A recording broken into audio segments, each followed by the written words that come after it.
Hello friends, అందరికీ నమస్కారం. Telugu life story వింటున్న ప్రతి ఒక్కరికి మనస్ఫూర్తిగా కృతజ్ఞతలు. అలాగే విశ్వానికి కృతజ్ఞతలు. మనీ మంత్ర 2 ఎపిసోడ్ 56. మీరు మీ కుటుంబం సభ్యులు డబ్బు బంగారం సమస్యలు, రోగాలు, ఆర్థిక ఇబ్బందులు, ఈర్ష్యం, అసూయాలు, రాగద్వేషాలు వీటన్నిటితో ఎన్ని రోజులు సంసారం చేస్తారు? ఒక్కసారి అయినా వీటన్నిటి నుండి ప్రశాంతంగా ఒంటరిగా ఉండాలనే ఆలోచన మీలో ఉద్భవించిందా? ఏదో ఒకసారి అనిపించింది కదూ. అయినా ఎలా సాధ్యం అవుతుంది అని ఆలోచన వైపు చూడటం మానేశారు.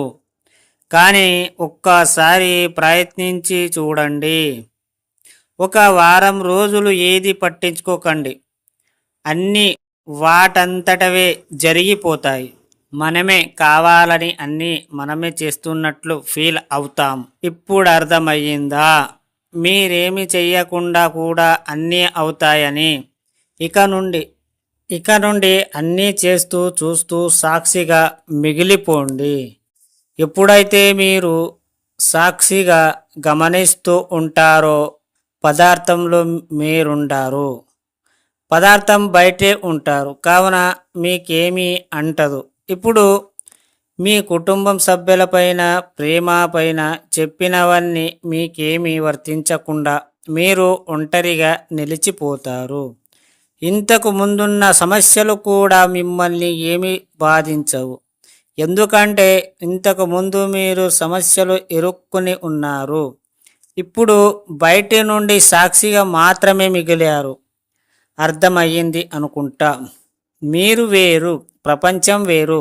ఒక వ్యామగామి స్పేస్ నుండి భూమిని చూసినట్టు మీరు అలాగే వేరుగా, అంటే ఒక్కొక్కటిగా మీ నుండి మీరు వేరుగా అనే భావనాన్ని మీరు పొందినప్పుడు ఏది మిమ్మల్ని బాధించదు.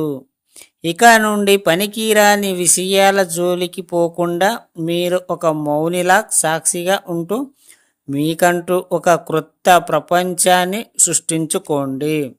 మీ ప్రపంచంలో మీరే హాయిగా వివరించండి. ఏ గొడవలో దూరకండి. ఏ సమస్యల్లో కూడా మీరు ఇంటర్వెట్ కాకండి.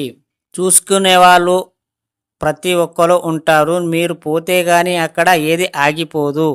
సో మీరు పోకుండా నీ పని నువ్వు చేసుకుంటూ ఏదో ఫ్రీగా ఉంటే మాత్రం మీరు ఇంటర్ఫియర్ అవ్వండి. కానీ టైం వేస్ట్ చేసుకొని మరి పనికిరాని విషయాల్లో మీరు ఇన్వాల్వ్ కావద్దు. మీ కుటుంబం సభ్యులతో బంగారం, ఆర్థిక ఇబ్బందులు, ఇవన్నీ మీరు సమస్యని క్లియర్ చేసుకోవాలి అంటే మీరు ఉన్నత స్థితికి రావాలి. ఇలా రావాలి అంటే మీరు అందరికన్నా భిన్నంగా ఉండాలి. అందరిలాగా ఎప్పుడైతే ఆలోచిస్తామో, ఎప్పుడైతే ఉంటామో మనము వాళ్ళలాగా అందరిలాగా ఉంటాం. సో మీరు వాళ్ళందరి కాకుండా నువ్వు కొంచెం డిఫరెంట్గా ఉండాలి అంటే డిఫరెంట్గా ఆలోచించు. ఈ సబ్జెక్ట్ని ఫాలో అవ్వు. అప్పుడే నువ్వు అనుకున్న గోల్ రీచ్ అవ్వగలవు. అర్థమయ్యింది అనుకుంటా. ఈ స్టోరీ విన్న ప్రతి ఒక్కరికి మనస్ఫూర్తిగా కృతజ్ఞతలు.